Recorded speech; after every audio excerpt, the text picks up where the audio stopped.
Salut à toutes et à tous! Aujourd'hui, on affronte un géant, la CPAM.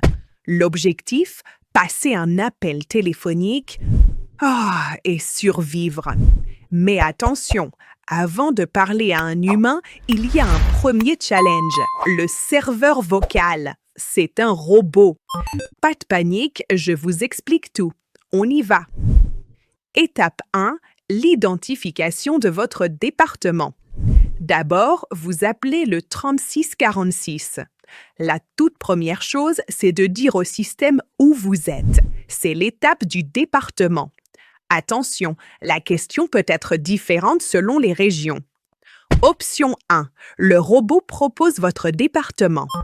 Le robot peut dire « Vous appelez depuis le département du Nord, tapez 1 pour confirmer. Si c'est correct, vous tapez 1. Option 2. Vous devez taper le numéro. Le robot peut dire « Pour continuer, veuillez taper les 2 chiffres de votre département. » Vous tapez simplement le numéro. Par exemple, 75 pour Paris, 13 pour Marseille. Option 3. Vous devez dire le nom. Moins fréquent, mais possible. Le robot dit « De quel département appelez-vous » Vous dites simplement le nom. Nord, Gironde.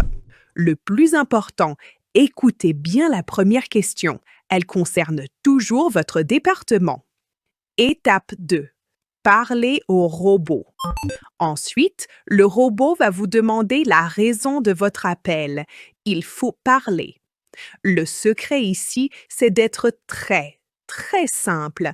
N'utilisez pas de longues phrases. Dites simplement les mots-clés.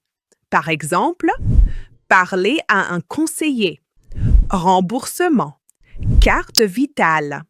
Le robot va essayer de comprendre. S'il a compris, il vous mettra en attente.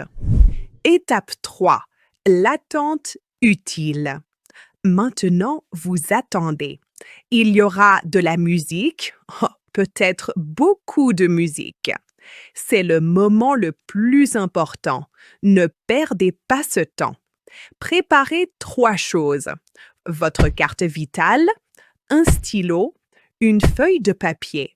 Sur la feuille, écrivez en grand votre numéro de sécurité sociale. Vous en aurez besoin. Étape 4. L'humain. Enfin, un conseiller répond. Maintenant, tout ce qu'on a déjà appris s'applique.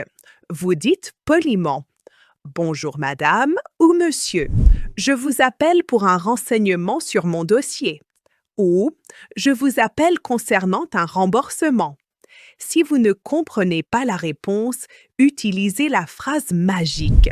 « Pardon, pouvez-vous répéter plus lentement s'il vous plaît? » À la fin de l'appel, avant de dire au revoir, demandez une dernière chose. Pouvez-vous me donner une référence pour cet appel? Notez bien ce numéro. C'est une preuve de votre appel. C'est très utile si vous devez rappeler. Voilà le processus complet. Robot, attente, humain. Bien sûr, ce n'est qu'un guide rapide. Les situations personnelles sont souvent plus compliquées. C'est pour cette raison que nous avons nos dossiers spéciaux du samedi. Dans ces vidéos plus longues, on analyse en détail des cas comme la CPAM, les factures EDF ou les formulaires de la CAF. Allez voir sur la chaîne. Il y a sûrement une vidéo qui peut vous aider à résoudre votre problème.